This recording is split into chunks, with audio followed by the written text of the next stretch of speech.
Bueno, ahora vamos a ver este video sobre el cristianismo versus el estoicismo. Crítica a las filosofías de moda. Supongo que estará hablando del estoicismo, que hay mucho niño que se cree que es el nuevo Marco Aurelio y que se cree que, bueno, pararse a las 5 de la mañana y duchas frías todas las mañanas.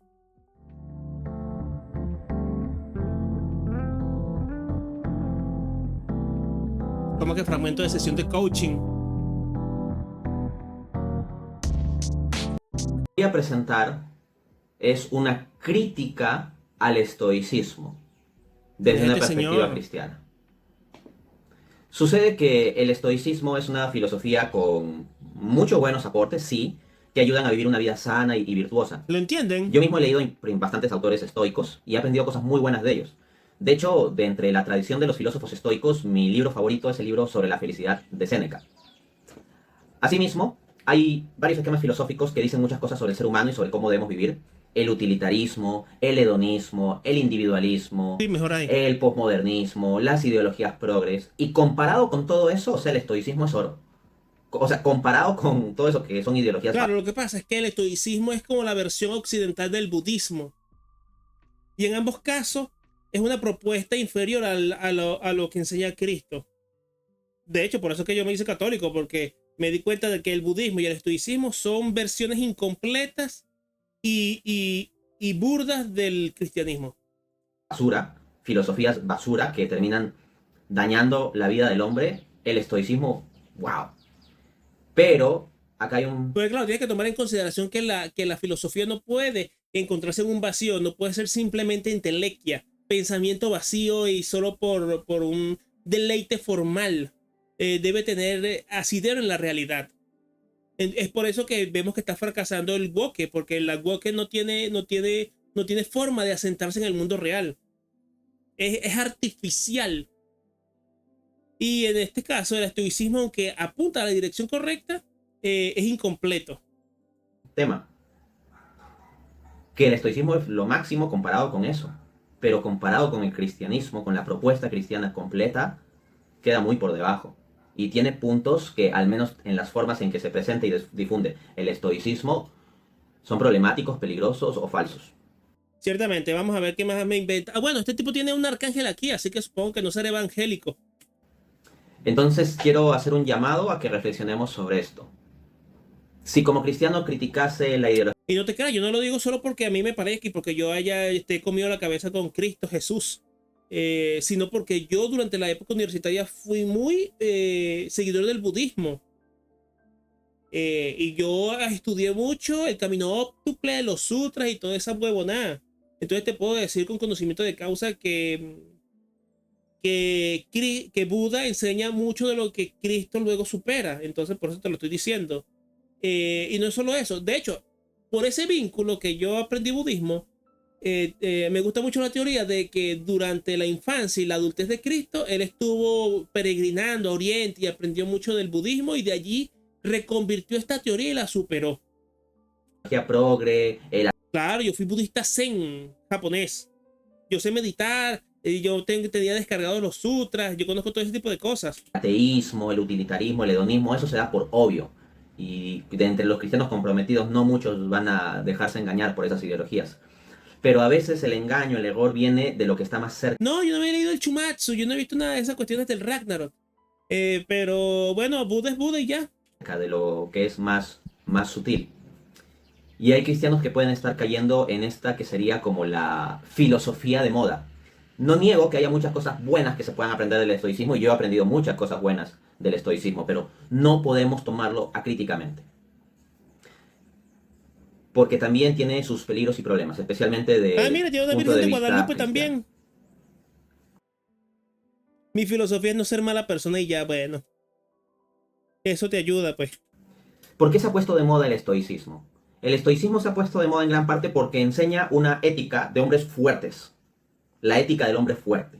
Y hoy en día estamos en la época de los hombres débiles, de la generación de cristal, no de hombres ciertamente que todo le da ansiedad, de personas débiles. Entonces hay gente que se harta de eso y busca una filosofía distinta al discursito progre, lastimero y victimista. Pero no es que... Pero es eso, no es tanto que sean débiles, porque no hay nada de malo en ser débil, es ser víctima, que es otra cosa muy diferente. Podemos ser todo lo débiles que queramos, pero siempre que seamos conscientes de nuestra propia debilidad y no creamos que somos víctimas de las circunstancias. Abracen plenamente la propuesta cristiana, sino que van al estoicismo. De hecho, hay quienes tienen al estoicismo como su religión. No creen en la religión cristiana, tal vez ni creen en Dios, pero su sentido de vida está en el estoicismo, ser estoico, ser el hombre fuerte, el hombre disciplinado, con mentalidad de tiburón, que tiene la mente muy recta y que no se deja mover por nada, que las cosas del mundo no lo afectan. ¿Quién es ese señor? ¿Quién es Gabo Bravo de PDF? ¿No será el que le hace los videos al Pandro? Uno es fuerte y disciplinado y también musculoso, ¿no? Porque si ustedes buscan estoicismo en YouTube, lo que van a encontrar es un montón de videos hechos con inteligencia artificial, principalmente.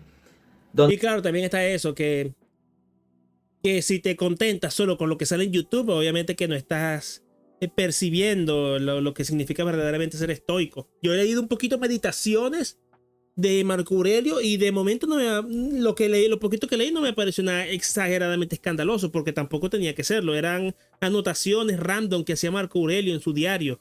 Tendría que leer tendrías que leer Séneca, supongo, que era su maestro. De las miniaturas corresponden a estatuas griegas, ¿no? Pero de hombres hipermusculosos con una mirada muy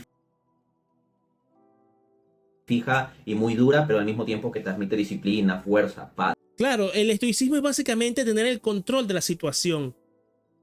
Decir, esto no me va a afectar. No importa lo que me pase, esto no me va a afectar. Y claro, ¿qué es el budismo? El budismo es básicamente desapegarte de las cosas. Esto no me importa y como no me importa, no me apego a ello, y como no me apego a ello, no sufro. Que ciertamente es una opción positiva, quiero decir. A ti te afecta lo que tú decidas que te afecte moralmente. Y el apego, que es básicamente la causa del sufrimiento búdico,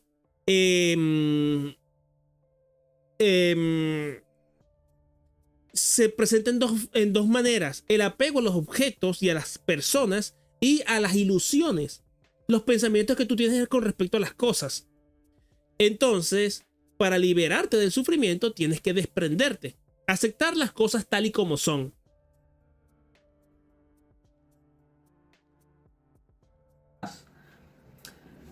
Obviamente no estoy en contra del cuidado del cuerpo, de que alguien pueda, pues, tener sus músculos, de que alguien pueda tener una mirada firme. Ese no es el problema.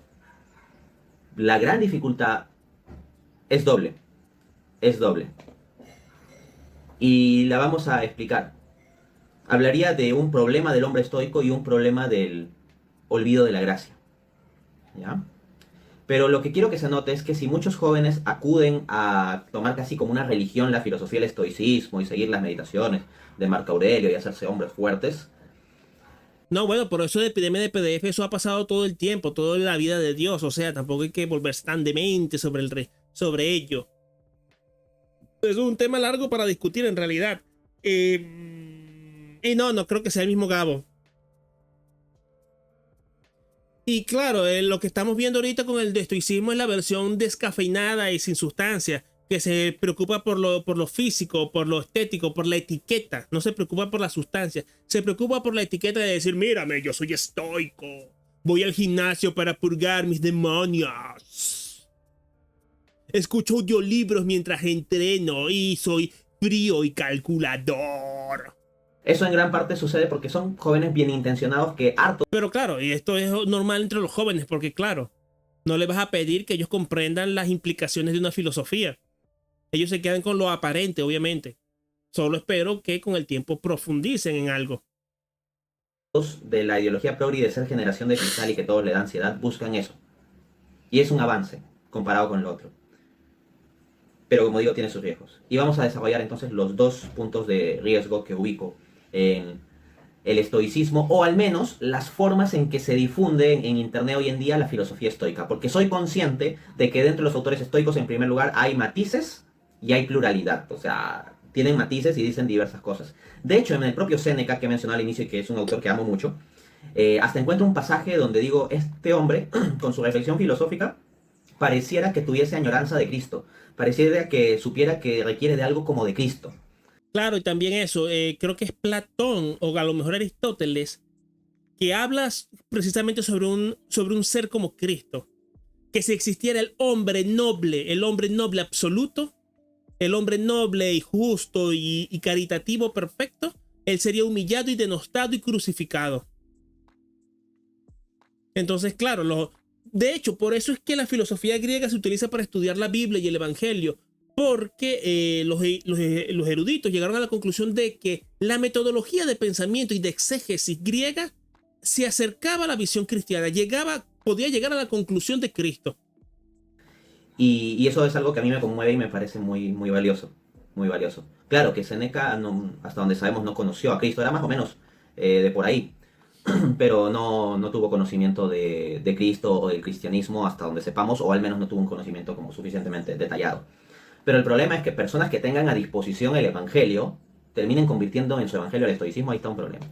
Eso sí. Y tomo advertencia de eso. Primer problema, lo que llamaría el problema del hombre estoico. Miren, desde múltiples canales que difunden el estoicismo, y esto es un peligro para adolescentes desde una perspectiva cristiana. Miren, te presentan el paradigma del hombre estoico como el hombre fuerte. Entonces es un hombre prácticamente insensible, nada lo mueve, nada lo puede hacer llorar, por ejemplo. Claro, eso. Ese tipo de cosas no son saludables. Claro, no te afecta porque te das cuenta de que no son importantes. Pero si te afectan, no puedes simplemente reprimirte. Pues eso es lo malo que yo veo en este tipo de cosas. Por eso es que yo creo que son incompletas. Porque el budismo te lleva a la separación, a la escisión. Como nada te importa, como nada te afecta, como nada te interesa, te conviertes en un monje asceta que está por allí vagando y mendigando y no le importa más nada. Te conviertes en un Séneca. No en un Séneca, no, en un Diógenes. Mientras que si tú eres estoico, te conviertes en esta persona que reprime concienzudamente sus emociones. Entonces eso tampoco es saludable. Eso tampoco se condice con una filosofía coherente. El hombre estoico no llora, él es fuerte, como una estatua.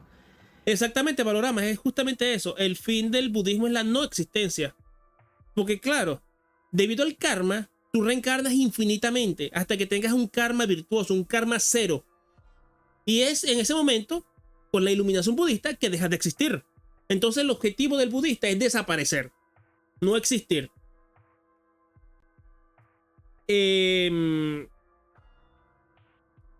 Mientras que el estoicismo es eso, de ser duro, de que nada te afecte, que nada que nada te melle tu mente. Entonces eso es aislarte. Entonces es eso. Los dos son esa cuestión aislacionista, separar al hombre, al alma del entorno.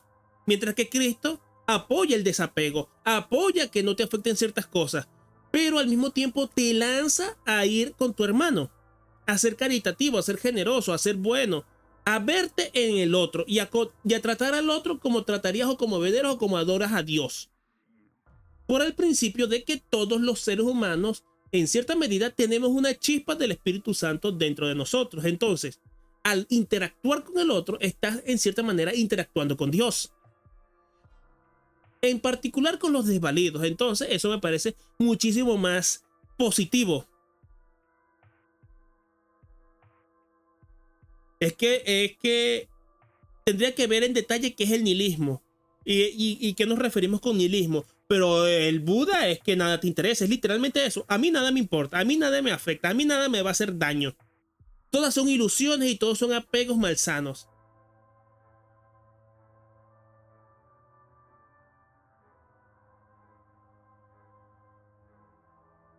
Exacta. No, bueno, no necesariamente ilusorio. No es que el budista crea que es ilusorio, sino que cree que apegarte a las cosas es malo. Es como ser una hoja, es como ser una nube. Eso creo que yo lo dije en algún video, no me acuerdo. El ser humano es una nube en el cielo. Entonces, el dolor y los apegos y las ilusiones hacen que nosotros queramos agarrarnos al cielo. Que queramos estar allí pegados en el cielo y encapotando el cielo siempre. Pero la naturaleza de una nube es disiparse, es moverse, es cambiar de lugar y de posición según el viento. Es dejar que la naturaleza fluya a tu alrededor y tú con la naturaleza. No existe el tú, no existe el yo, no existe el ego. Y como no existo el yo no me puedo pegar ni por una casa, ni por un carro, ni por una pareja, ni por nada, ni siquiera por la ropa que llevo puesto. Entonces es por eso que los monjes budistas tienden a ser ascetas, a ser estas personas que se dedican única y exclusivamente a la meditación. Porque ellos se deslindan completamente de la realidad porque la realidad no les interesa. Y te lleva a la parálisis.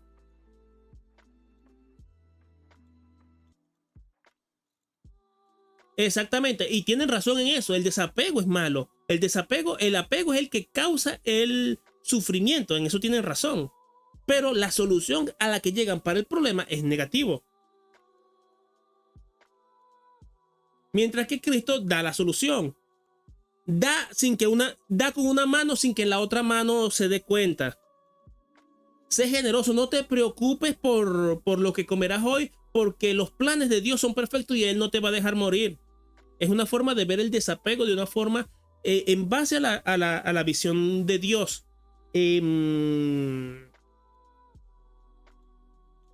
Cuando alguien te da una bofetada, tú da la otra mejilla. Esa frase está mal traducida, pero implica básicamente que hagas oídos sordos de las críticas de los demás.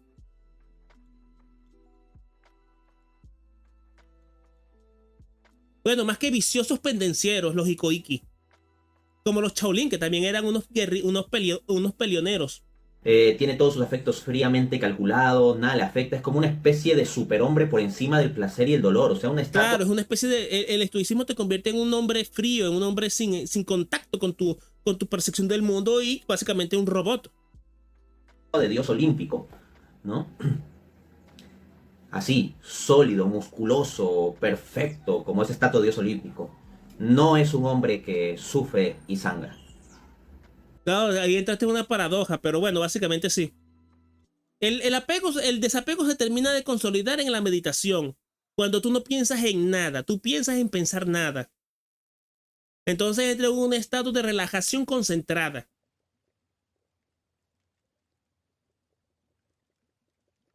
Sino alguien que con su disciplina, con su autocontrol, con eso de levantarse temprano, tomar duchas frías, controlar sus emociones, tener superación personal por medio de escuchar audiolibros del estoicismo, como las meditaciones de Marco Aurelio y cosas así, controlar sus impulsos, es un hombre fuerte.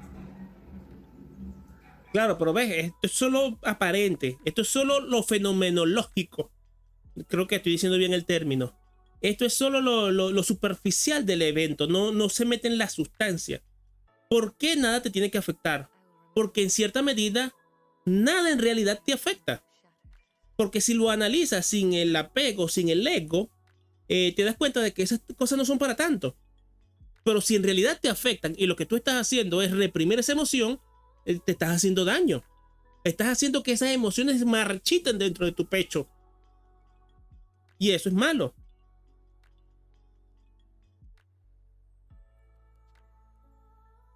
Y en principio suena como bonito, pero quien esté bien metido en lo que significa el cristianismo sabe y habrá notado que ahí hay un gran peligro. Y eso nos conecta con el segundo punto, el problema del olvido de la gracia. Miren, desde múltiples canales que difunden el estoicismo, te presentan el paradigma de la autosuperación. La autosuperación, la autodisciplina, una especie de mentalidad de tiburón, solo que en lugar de aplicar mentalidad de tiburón para los negocios, lo aplicas como para la ética, ¿no? Para la vida virtuosa. Y uno dirá, Dante, pero ¿qué tiene de malo que haya adolescentes, por ejemplo, que no quieran lo progres, se enamoren de una filosofía como el estoicismo y busquen una vida virtuosa? Bueno, comparado con la propuesta progre, evidentemente... Claro, porque el progresismo y todas las mentalidades esas son en realidad versiones modernas del hedonismo. El placer por el placer, el yo en su máxima expresión, el ego como el todo, que la realidad se reconstruya y se reconstituye en base a mi ego. Yo me siento mujer, entonces porque yo quiero, todo el mundo me va a tener que percibir como yo quiero. Un acto de egoísmo en todo el sentido de la palabra. Eso tiene razones sociológicas por las que existen más allá de las ideológicas. Pero bueno, eso tampoco lo voy a desentrañar aquí. Y claro, pasamos del hedonismo absurdo a que los jóvenes ahora abrazan estas ideas de autocontrol, de dominio, de autosuperación, de tener ambiciones y metas claras más allá que el ahora mismo. ¿Cómo que, señorita Memo? Tú me estás asumiendo mi género. Valorama está asumiendo mi género. Te voy a banear, Te voy a banear 5 minutos para que sea seria. Para ver. Bloquear 1 minuto. No, te voy a bloquear 10 segundos porque me siento generoso.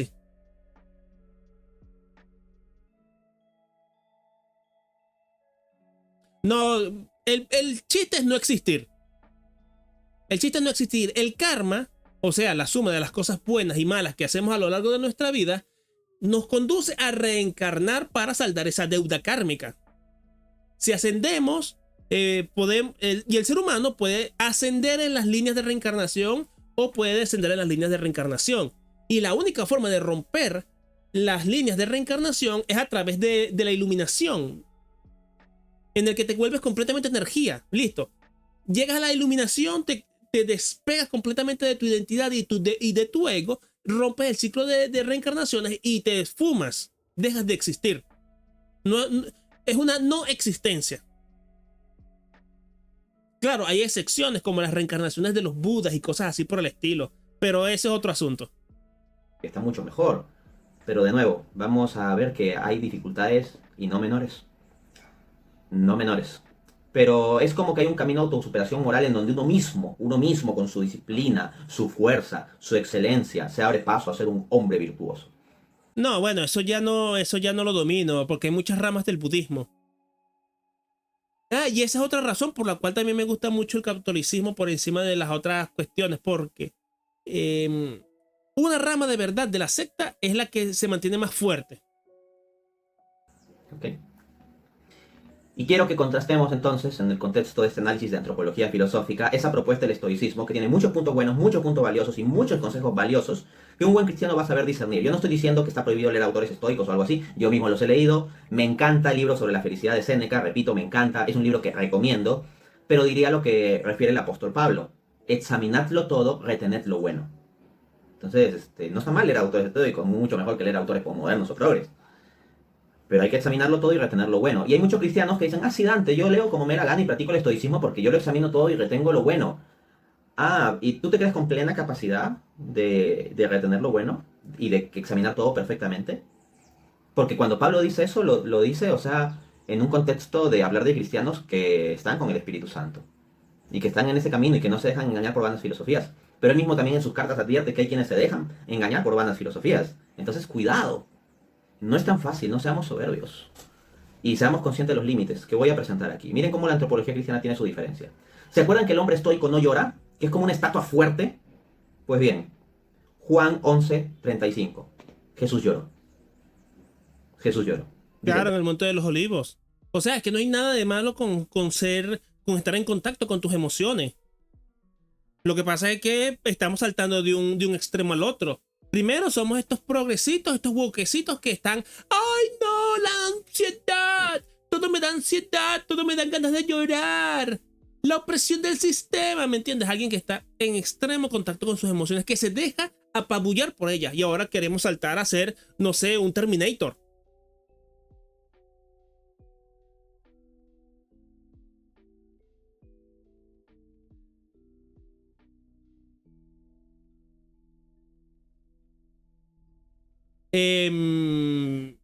Mientras que hay que encontrar justamente eso es un camino, eso es una premisa budista: buscar el justo camino del medio. Si no estás del todo en contacto estás en parte en contacto con tus emociones, pero al mismo tiempo no dejas que te afecten en toda tu psique.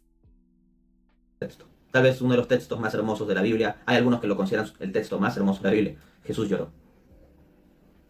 Entonces yo no estoy abogando aquí por la generación de cristalitos, de generación de cristal que lloran por cualquier tontería.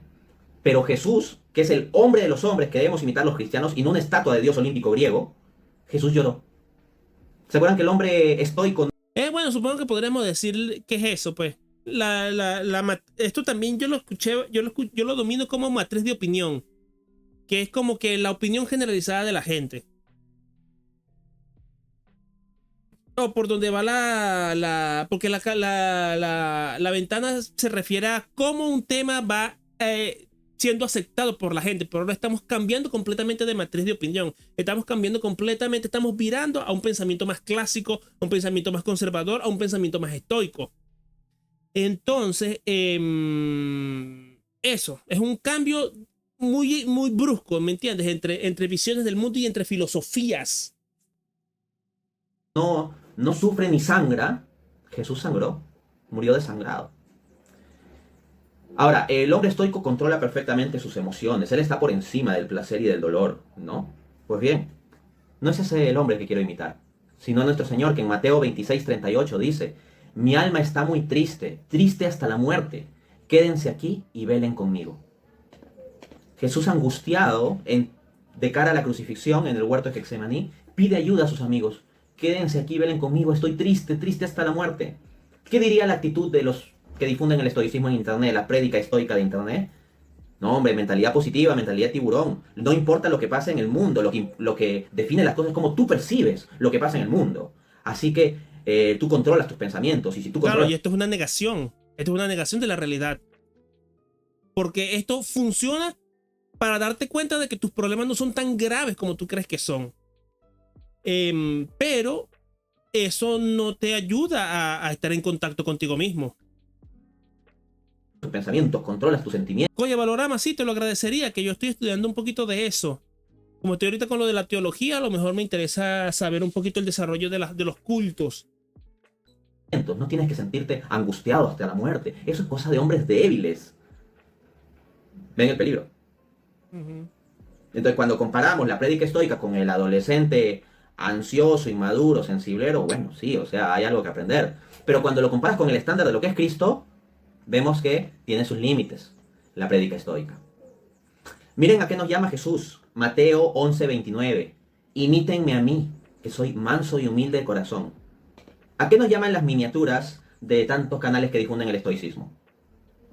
Hacer la estatua griega súper musculoso, súper bien parado, erguido, con la mirada fija e insensible a todo lo demás prácticamente. Claro, un ser insensible, cuando no tenemos que estar en contacto con la realidad.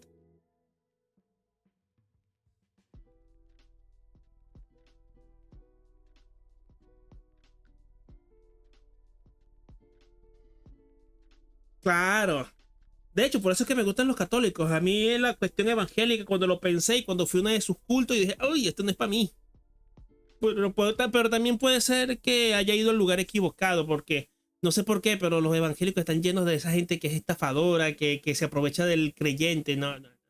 Uno de estos días tenemos que ver un video de eso, que yo me dio un pesar terrible. Pero eso, la clave es entender que el ejemplo de Cristo funciona porque es el hombre más hombre entre los hombres y aún así tiene la naturaleza divina. Y es el ejemplo perfecto de todas las buenas, de todos los buenos pensamientos morales y éticos que deberíamos tener todos nosotros. Me sorprendió lo tremendamente vigente y lo tremendamente moderno que se siente el evangelio. Cosa que no me pasa con las cartas de Pablo, por ejemplo. Que Pablo suelta unas machistadas tremendas que se entienden en su tiempo y en su contexto, pero que no las vemos en Jesús. ¿No? En cierto modo, un hombre majestuosamente altivo, pero desde la madurez que él mismo construyó de sus virtudes. Pero ¿qué virtud nos pide Jesús imitar? Dijo: imítenme a mí, que hago mucho ayuno y mucha penitencia. Imítenme a mí, que tengo un montón de fortaleza y templanza. No. No, ayudar a los otros. Reafirmar tu identidad en el otro. Ciertamente, como cristianos debemos buscar las virtudes de la paciencia, la fortaleza, la templanza. Son virtudes cristianas así mismo y dones del Espíritu Santo. Y en ese sentido hay elementos del estoicismo que pueden ayudarnos en ese camino, no digo que no. Pero todo empieza ¿de dónde? De la humildad. Ahora, ¿qué pasa si uno con su propia autodisciplina... Claro, es que eso existe. Por eso esa es la principal cuestión operativa que no me gusta de los evangélicos. Porque es más complicado que te suelten una estafa así en una iglesia católica donde tienes que pasar los filtros de estudiar la teología, de hacer los votos, de ser un cura, de ser diácono. Pero a mí me da la impresión de que ser un pastor de una iglesia evangélica es simplemente alquilar el lugar y empezar a predicar por ti y rindiéndole respetos a ti mismo. Lo otro está más organizado y más estructurado.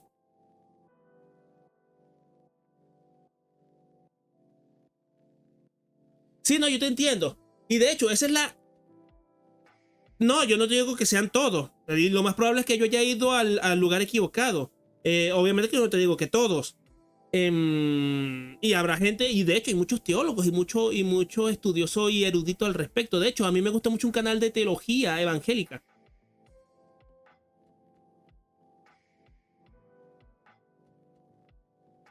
¿Qué te está diciendo yo? De hecho, en eso se basan las dos principales herejías cristianas. En lo que tú estás preguntando, Coco Aguacate. En si Dios, en si Jesús es humano o si es divino. Entonces, la gente que llegó a la conclusión de que es divino se convirtieron en los gnósticos, que eran básicamente unos místicos locos que creían que todo lo corporal y todo lo carnal era malo. Porque era falso y no condecía con el ejemplo de Cristo. Mientras que los que creían que era 100% humano eran los arrianos, que decían que, como los musulmanes, que Jesús era solamente un profeta, que no era hijo de Dios ni era Dios. Entonces, básicamente los testigos de Jehová. Y exactamente lo que está diciendo Panorama. Él es totalmente humano y totalmente divino.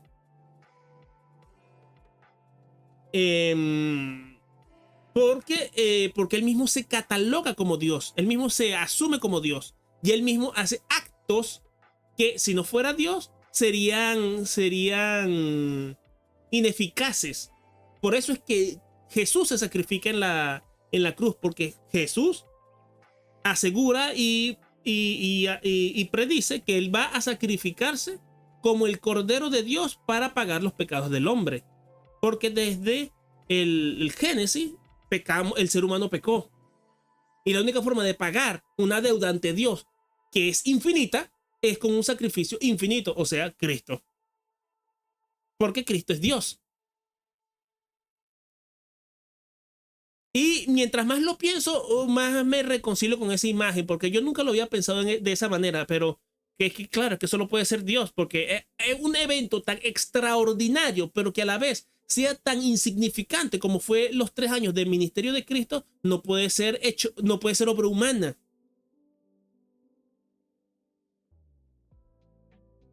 Ah, no, bueno, el Lisan Al-Gaib es otra cosa. Ciertamente. Y autosuperación, llega a ser un hombre virtuoso con una vida ordenada y exitosa y donde maneja sus emociones, que puede caer en soberbia. Y más cerca está de Dios el hombre débil, que es humilde, que el estoico fuerte, virtuoso, sin debilidades, pero que es altivo. Hago esta advertencia por la salvación de almas. Ahora bien, además de Jesucristo tenemos otro gran modelo que nos propone la Biblia. Bueno, la Biblia nos propone muchos modelos, pero hay un modelo que nos propone de forma muy explícita y yo lo sigo mucho a él como modelo. O para ser más estricto en mis palabras, intento seguirlo. Cuando veo los problemas y los momentos, por decirlo así, de frustración que él pasa, yo me siento muy identificado. Cuando veo la virtud con la que lo maneja ahí, ¿no? Entonces, más que nada lo veo muy de cerca por ese lado, no porque esté a la altura de sus virtudes, pero sí, como que hay muchas situaciones y sentimientos que él expresa que yo digo, sí, no lo sentiré en la magnitud que él, no soy un hombre santo como para sentirlo como él, pero sí hay cosas que digo, hermano, más o menos, un poco. Pero coño, no me pongas el hype tan alto, macho, dime.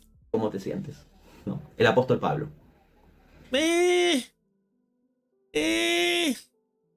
A mí no me termina de caer bien Pablo, ¿eh? Y el apóstol Pablo es puesto como modelo, porque dice en la escritura inspirada, esto no es simplemente lo que a Pablo le dio la gana de poner, sino lo que Dios le dio la gana que Pablo ponga. Primera de Corintios 11:1. No, eso no cuenta, eso no cuenta. Las cartas que escribe Pablo para echarse flores Pablo, no. No, obviamente que es importantísimo, yo no le digo que no, pero a mí no me cae bien Pablo. O por lo menos no me cae bien en algunas de sus proclamas. No sé cómo explicártelo en realidad. Porque claro, su carga teológica es importantísima y su carga doctrinaria y todo lo que tú quieras. Pero eso no me termina de... como persona. No, yo no te digo que no. Yo los puedo entender, pero no por eso me termina de convencer, ¿me entiendes?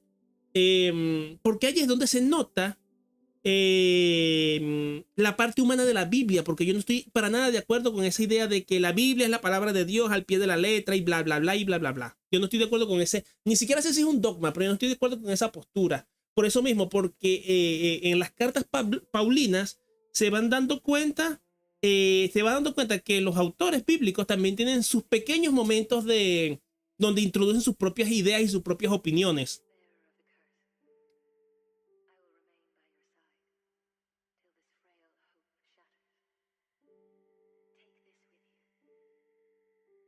Claro, y obviamente sus opiniones habrán sido modificadas, ¿me entiendes? Pero no sé. No sé, es que no te sabría decir por qué no me terminé de furular el Pablo como figura tan preponderante en la iglesia. Ese papel debería haberlo tenido Pedro, pero bueno, Pablo es obviamente muy importante en la construcción del cristianismo como lo conocemos. Y no me extrañaría que incluso fuera su idea eso de empezar a predicarle a los gentiles. Aunque creo que eso es previo, eso es en el concilio de Jerusalén.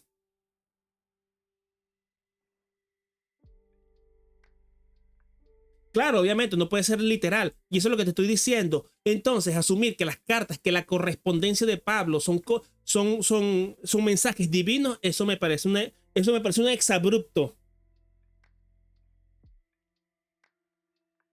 No, Pablo no fue el primer papa fue Pedro. Por eso me parece un exabrupto que cartas, que correspondencia, muchas de ellas que es íntima, que hay muchas partes de las cartas que son íntimas, se consideren palabra divina. Además de que también hay problemas con las citas, cuestiones que se contradicen y ese tipo de cosas. Claro, es eso, que mete sesgos y sus opiniones. Y se nota también en los autores del Evangelio, que también meten pequeñas pullitas y hacen pequeños énfasis que tú te das cuenta de que ahí metieron la cuchara. Entonces, en el momento en que la perspectiva humana se mete allí, ya deja de ser palabra de Dios entendida al 100%. Tendrá chispa de divinidad. Yo no te lo digo que no, pero bueno, esa es otra discusión. Es una discusión para echar larga. Es un debate que hay que tener. Imítenme a mí, así como yo soy Y de imitador hecho, eso se nota todavía más. Eso se nota todavía más y con más vehemencia en el Antiguo Testamento. Que allí tú te das cuenta cómo mezclan la presencia de Dios con todo el mito fundacional de Israel de una manera que a la luz de Cristo es hasta contradictoria, hasta herética. Podría decir yo incluso hasta herética. de Cristo. Entonces, mi modelo como cristiano es Cristo. Y la escritura también me propone ver como referencia a Pablo. Porque claro, hay algunas cosas de Cristo que es Dios encarnado mismo que no viene al caso imitar. Por ejemplo, Cristo habla de Dios de un modo singular como el Padre y yo somos uno. ¿No? En el sentido de la Trinidad. ¿No? Pues eso yo no lo voy a imitar, por ejemplo. ¿No? Hay ciertas palabras de Cristo que trae salvación por sí mismo, que se predica a sí mismo con todo derecho, que yo no puedo imitar porque yo no soy Dios. ¿No? Entonces por eso también es valioso que la Escritura nos dé un modelo en San Pablo. Y vamos a ver. Y no te creas, San Pablo es admirable también en mucho de lo que hace, porque los viajes que se pegó San Pablo para predicar no es ni normal lo que hizo el pobre hombre. Pero eso, ¿en qué sentido? Bueno, por ejemplo, la forma en que dicen que no, que Yahvé fue el que hizo duro el corazón del faraón para ponerlo a los pies de Israel. Eso es absurdo. Cristo Jesús, que es amor y solo amor, no se va a poner en ese tipo de cosas. O que las grandes matanzas y todas las grandes batallas que ocurren en la conquista de Israel, todas sean por obra y gracia de Cristo, no. De Cristo, no, de Dios. No, Dios es amor y todo lo que tú quieres. Dios es amor y Dios es un padre, entonces no se va a poner en ese plan. Que los israelitas busquen en Dios y en el contacto y en la relación y en el vínculo especial que tienen con Dios para justificar sus conquistas, su pertenencia a Israel, eso es otra cosa. Pero yo no creo que eso esté vinculado inherentemente. ¿Me entiendes?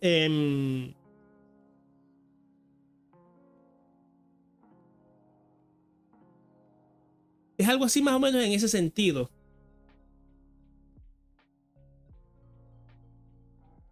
Es que no sabría decirte ahorita un ejemplo.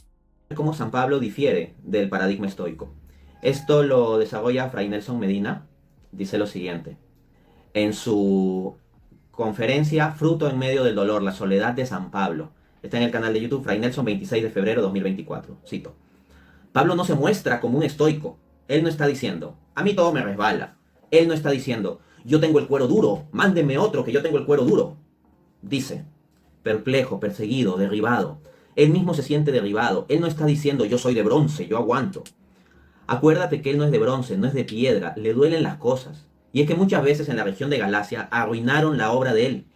Él se pasó meses evangelizando en Galacia, gastándose por los Gálatas, predicando en distintos lugares, exhortando uno por uno, mostrándoles, enseñándoles, y nada más irse llegaron los superapóstoles a empezar a decirles a la gente, muy bonito todo lo de Pablo, ahora a circuncidarse y a cumplir la ley de Moisés. Claro, porque también está ese conflicto con los judaizantes, que eran básicamente cristianos que creían que el cristianismo era una proyección del judaísmo, era una secta judía. Y Pablo y los apóstoles terminaron coincidiendo en que el cristianismo era una cosa diferente. Y que cosas como la circuncisión y el kosher, aunque no sé si ese concepto existía, pero que la pureza dejara de existir. Entonces la carta a los Gálatas es en buena parte una explosión de rabia de parte de Pablo. No se encierra solamente en lamerse las heridas, autocompadecerse o a llenarse de amargura. Ojo, porque eso sería el débil, el adolescente débil que se victimiza. Entonces, Fray Nelson apunta que Pablo sufre, pero no se encierra en eso. Vamos a ver cuál es la actitud de Pablo. Pero Pablo sí sufre, sí se molesta, pero ¿qué es lo que hace? Dice, sino que encerrado en la cárcel sigue pensando, ¿y aquí qué puedo hacer para seguir evangelizando? Es realmente un hombre imparable. Ni la cárcel pudo detenerlo, ni la muerte pudo detenerlo. Murió decapitado, pero decapitado sigue hablándonos. ¿De dónde sacó esa fuerza San Pablo en medio de tanto sufrimiento, frustración y debilidad? El Espíritu Santo. Pues él mismo lo relata en 2 Corintios 12, del 7 al 9. Me fue dado un aguijón de carne, un emisario de Satanás que me abofetee, para que no me exalte sobremanera, sobre lo cual he rogado 3 veces al Señor que me lo quite. Si supieras que yo no tengo esa perspectiva, panorama, de que las promesas estaban incompletas, no, yo sí creo que el plan de Dios, como es perfecto, siempre ha sido perfecto. No puede ser menos perfecto que perfecto. No existe eso. ¿Qué es lo que pasa? Que el pueblo de Israel lo malinterpretó. Dios se presentó ante él y malinterpretó el mensaje. Por eso es que Jesús habla de la parábola de los profetas, que los profetas que hablan directamente en voz de Dios, hablan los mensajes de Dios, eran asesinados y eran maltratados por Israel. Y tuvieron que mandar a Jesús para que les dijera, oye muchachos, es que ustedes están malinterpretando la ley de Moisés. Yo soy la ley de Moisés, háganme caso a mí. Y los israelitas no le hicieron caso. Entonces es eso. El Antiguo Testamento es una visión mal interpretada de la verdad de Dios y la verdad de Cristo por añadidura. Y la versión más pura que podemos tener de esa verdad de Dios tiene que ser el Evangelio. Eso es lo que te estoy tratando de decir. Y me ha dicho, te basta mi gracia, porque mi poder se perfecciona en la debilidad. Por tanto, de buena gana me gloriaré más bien en mis debilidades, para que repose en mí el poder de Cristo. No dice, yo con mi disciplina y autosuperación nada me daña, yo soy fuerte como una estatua de mármol, majestuosa. ¿Qué pasó, Aleris? ¿Cómo está la cosa? Y sí, tienes razón. Técnicamente y ortográficamente ya es irrelevante. Pero yo sí te recomiendo que lo sigas usando para que así tú también tengas claro cuándo es que tienes que usarlo y cuándo no. Pero estás en lo correcto. Ya no es una regla ortográfica, pero te da esa chispita de... yo soy más inteligente. Yo todavía me acuerdo de las reglas cuando eran cool. Pero tienes razón. Un aguijón de carne. Sí, pero yo sí tengo esa opinión, ¿me entiendes? Que es eso, que por la visión de las personas y por lo intrínsecamente vinculado que está la relación con Dios, con Israel, obviamente se entrelazó el mito fundacional con eso. Exactamente, Coco Aguacate.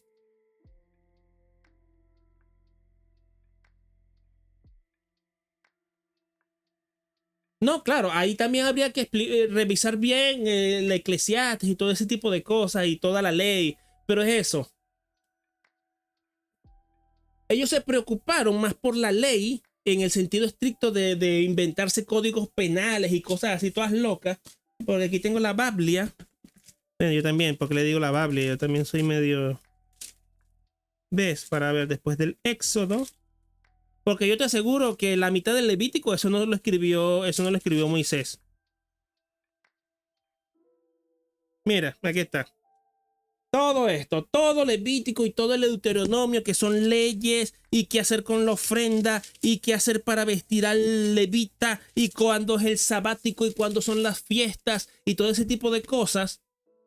Y ellos se distrajeron más en eso y en garantizar el cumplimiento de esa ley estricta y tonta, que en lugar de preocuparse en el verdadero mensaje de Dios y de lo que trataba de explicar Dios a través de su ley y a través de sus profetas.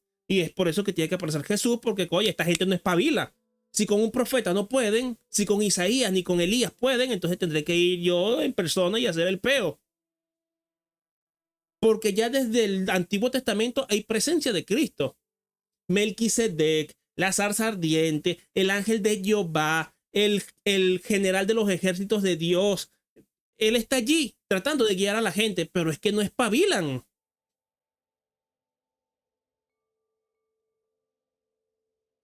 Y es eso, esa es la idea que yo estoy construyendo en mi cabeza, pero obviamente eso tiene que ser una blasfemia terrible.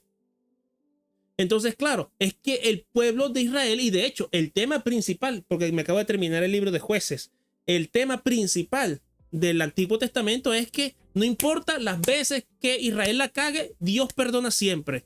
Pero es que Israel siempre la caga y siempre se equivoca y siempre peca.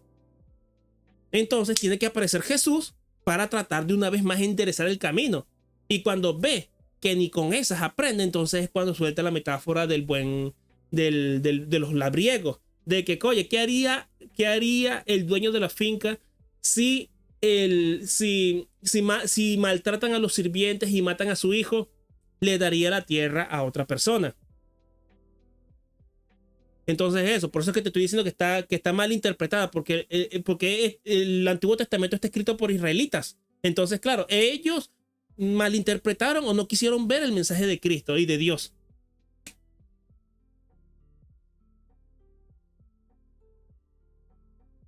No, pero yo no creo que sea por eso, porque ellos se enfocaron en otra cosa. Porque también parte del plan de Cristo, de Dios, y que tenían que cumplir los israelitas, era regar la fe de Yahvé por todo el mundo, porque esa es la promesa que le hace a Abraham. De tu casa saldrán muchas naciones del mundo y bla, bla, bla. No me lo sé exactamente de memoria porque solo he leído esto una sola vez, pero eso, la promesa que le hacen a Abraham, de ti nacerán generaciones, de ti nacerán naciones. Entonces es eso. Por eso es que ellos no cumplen las promesas. Como no cumplen las promesas, tienen que venir Jesús a reformarlo.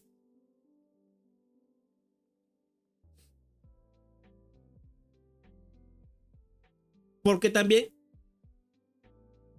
eso mismo. Por eso se cumple en Cristo, no se cumple en los israelitas. ¿Me entiendes? Y se debe cumplir en Cristo porque los israelitas fallan. Porque si ellos hubieran triunfado y hubieran cumplido el pacto, ellos habrían regado la fe de Cristo por todo el mundo. Pero ellos se la apropiaron, ellos se adueñaron de la fe de Cristo. Porque es parte de su identidad como etnia y como nación. Eso es lo que te estoy explicando. Eso es lo que trato de explicar. Algo que lo pincha, algo que lo hace sufrir, algo que él pide salir de eso, que Dios lo saque y no sucede y se siente débil y se siente humillado.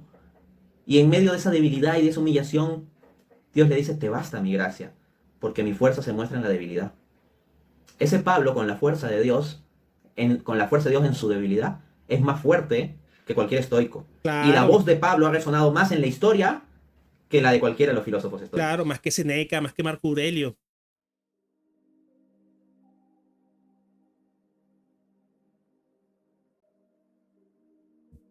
No, eso es una locura. Ay, la Eri, eso es una tontería. Eso es una tontería. Porque lo que te pide Cristo es que creas en Él. Él no te pide que seas judío ni nada de eso. Él solo te pide que creas en Él. Él va a venir por la gente que cree en Él y que actúa en base al ejemplo de Cristo. Finalmente quiero hacer una cita del padre Bueno, y Fernando. sí, esto. Esta es la metáfora del árbol duro y del árbol viejo y el árbol joven. Un árbol viejo es grueso, es fuerte, es firme, es duro. Mientras que el árbol joven es suave, se dobla, es maleable. Pero ¿qué es lo que pasa? Que cuando venga una tormenta, el que se va a desmoronar es el árbol viejo, porque no es flexible. No aguanta el viento, mientras que el árbol que se dobla, el árbol joven, va a sobrevivir. Y es básicamente esto. Colomer, en su conferencia La primacía de la gracia, es absolutamente extraordinaria, recomiendo mucho. No, aguacate, tampoco no. Porque el tema del Apocalipsis no es tanto una profecía como, como un mensaje de aliento.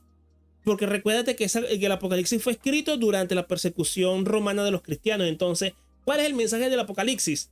Que Cristo triunfará, que saldrá por todo, que se esparcerá por todas las naciones del mundo y que se formará una segunda Jerusalén. Entonces, sí, básicamente es eso. Y la bestia y los monstruos y los jinetes del Apocalipsis son todos símbolos y contraseñas y metáforas para hablar del emperador de Roma, para hablar de Nerón, para hablar de los países que van a conquistar Roma, para hablar de la situación de los cristianos en esa época.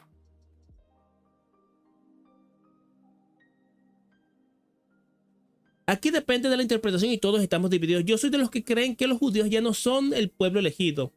Eso ya no es por sangre. Claro, es que es eso. Porque los israelitas lo construyeron en base a su etnia. Pero en base a Cristo lo hacemos todos en base a la fe, a la creencia. Entonces, claro, decir que ya no es el pueblo elegido, yo no lo diría tanto. Porque Dios tampoco se va a desdecir de sus promesas. Pero ya nos incluyó por lo menos a los gentiles. Mucho busquen esa conferencia, La primacía de la gracia, del canal de YouTube Parroquiano San León Magno. Es su catequesis parroquial número 64, 20 de diciembre de 2001. Cito. El equivalente a la palabra griega virtud, arete, no aparece nunca en los labios de Jesús. No llamó a los hombres a la virtud, los llamó a la santidad. Porque parece... Llegué muy tarde, así que no sé muy bien cuál es el tema de hoy, pero soy muy ateo, incluso incluso intolerante con lo espiritual. Claro, tú te puedes quedar en donde tú quieras. Aquí, ¿cuál es el problema? Pues, y este video, porque nos derivamos a cuestiones religiosas. Este es un video sobre la comparación entre el cristianismo contra los estoicos. Y yo estaba diciendo básicamente que el estoicismo y el budismo, que son como las dos vertientes medio nihilistas de la filosofía antigua, son superadas por el evangelio. Básicamente porque moral y éticamente es una propuesta superadora. Toma lo mejor de estas dos propuestas y las mejora. Y de hecho, yo incluso te recomendaría que leyeras el evangelio, ni siquiera creyendo en Jesús, solo para ver qué dice, solo para ver qué consejos da y qué mensajes tiene para la vida de las personas. No tienes que creer en ni que es Dios, ni que te tomes la sangre, ni que te comas el pan. De hecho, yo empecé leyendo así el evangelio, sin estar convencido de nada de eso. Pero siempre tienes que empezar por el evangelio, porque si empiezas por el Antiguo Testamento no vas a avanzar nunca. que cuando uno adquiere una virtud, miren al estoico, es algo que ha adquirido, algo que él tiene. Nuestra santidad es una participación, un regalo que él nos da.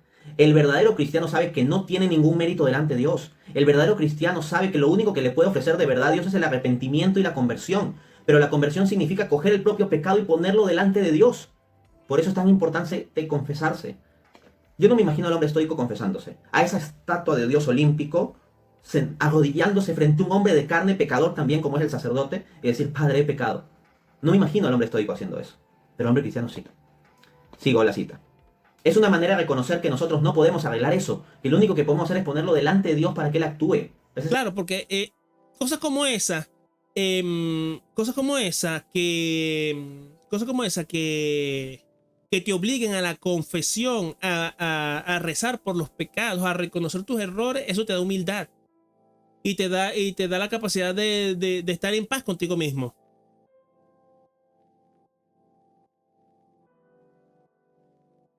Oye, si supieras que yo también vi eso, pero a mí no, es que claro, en vista de quién fue Nietzsche y de lo poco que sé de su filosofía, evidentemente a mí me queda completamente desacreditado. Es como Marx.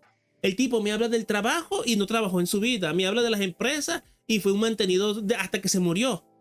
Entonces, claro, que Nietzsche me hable de eso y del descreimiento, a mí tampoco es que me diga nada. Entonces eso, el pensamiento de Nietzsche ya a mí ya me resbala. Aunque podríamos llegar a un consenso con respecto a ello. En cierta manera podría ser así, pero no tanto por pensamiento esclavo, sino con pensamiento no arraigado en lo terrenal. Eso sí podríamos decirlo. De hecho, Escotado también dice algo parecido, que es es que no se me fue la palabra. Es como conformismo, pero sinónimo de conformismo. Vamos a ver. Sinónimo de conformismo. Conformismo. ¿Qué es sinónimo de conformismo? Vamos a ver. Acomodaticio, acomodado, tolerante, compresivo, resignado. Es la resignación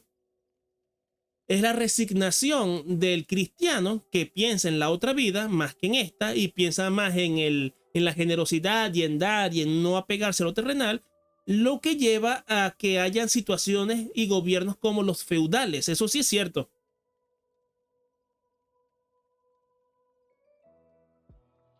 Eso sí es cierto. Aunque tampoco yo también lo pondría en cierto grado en duda. Porque ya existían esclavos en Roma. Entonces, porque yo me acuerdo que Nietzsche suelta ese ejemplo diciendo que no, los romanos son los amos y los cristianos son los esclavos, pero había esclavitud en Roma.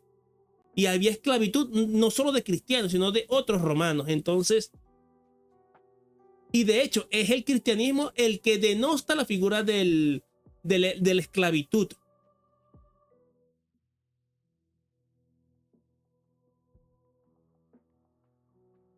Pero claro, es que eso, pero ve, eso, justo lo que está diciendo Alaerich es un prejuicio. Yo también lo creía.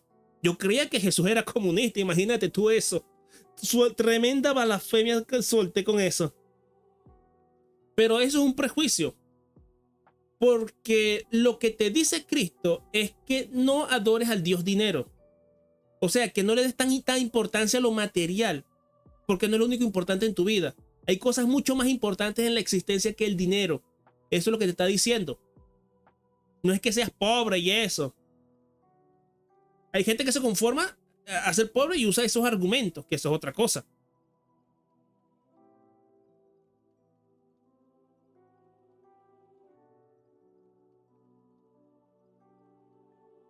Y evidentemente no era una cuestión esclava.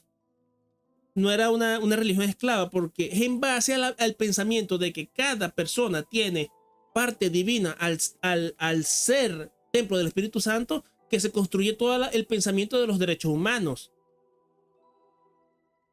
Claro, es que yo creía porque yo había leído el Sermón del Monte hace años y yo decía, pero este bicho es comunista.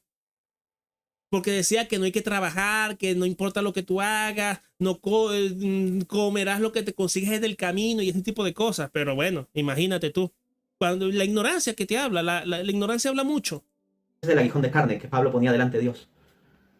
Cualquier accesis que no termine en el quebrantamiento del corazón, cristianamente hablando, no tiene ningún valor. Es más, toda accesis que no termine en el quebrantamiento del corazón, lo único que hace es alejarnos de Dios, porque nos hace más orgullosos. Es el peligro del estoicismo, del que hace su ayuno y su disciplina, cuidado. No digo que no se haga, pero el punto es con qué corazón lo haces. Yo ciertamente he conocido esa realidad en algunas reuniones entre cristianos y gnósticos. Me acuerdo que muchas veces los gnósticos nos reprochaban a los cristianos y nos decían, pero hombre, si no sois capaces de dejar de fumar, si no sois capaces de hacer un ayuno serio. En resumen, se resume en ama a Dios con todo tu corazón, con toda tu alma y con toda tu mente, y amarás al prójimo como a ti mismo. Ahí se resume todo, no es el dinero, sino el amor al dinero. Exactamente, es el amor al dinero. Y además es eso, porque lo que hace Cristo al irse, al subir al cielo, es hacer que el Espíritu Santo colme las almas de todos los seres humanos. Entonces, bajo esa premisa, al tú ver a un hermano, al ver a una persona, tú estás viendo una parte de Dios. Entonces, si tú amas a Dios con todo tu corazón, ¿cómo no vas a amar a las personas? ¿Cómo no vas a amar a los demás? Es que los gnósticos son capaces de hacer unos ayunos que te mueres, unos ayunos de un mes de duración. Eso es un ejemplo de lo que estoy diciendo. Aleja al hombre de Dios porque implanta en el hombre el orgullo de he sido capaz de eso, he sido capaz de controlar mis impulsos. Esa ascesis, cristianamente hablando, no vale nada. Entonces cuidado con la soberbia en la frase yo me venzo a mí mismo, yo me domino a mí mismo. No, el que tiene que vencer en mí. No, eso es una mentira. Obviamente, tú no te puedes ganar a ti mismo. Es como tratar de empujar algo sin punto de apoyo. Claro, lo que pasa es que es eso. Superficialmente y, ¿cómo que se diría? Operativamente funciona. Porque claro, tú te sientas en lugar de dejarte abrumar por las cosas que te pasan y por los estímulos, te sientas y los reflexiones y te das cuenta que en el 90% de las ocasiones esas crisis que a ti te descorazonan no son tan graves. O sea, el primer amor, la primera decepción amorosa, la primera vez que te rompieron el corazón, tú te sientes que te vas a morir. A ti te da por llorar en la calle. Pero luego te das cuenta de que, no era para tanto, pues me dejó y que bueno, está bien.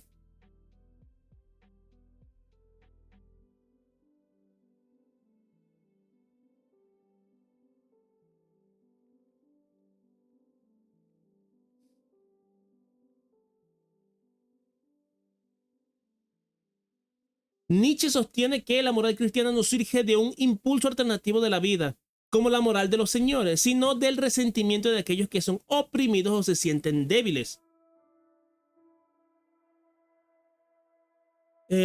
Bueno, es que yo no conozco a Nietzsche, así que no te lo puedo rebatir mucho, pero te digo una cosa, que eso no es así, pues. Que eso no es así, pues. Porque es el pensamiento de desprendimiento más que de envidia. Y no es resentimiento, porque no te pide que te quites de nada, ni que te pide que te quites nada.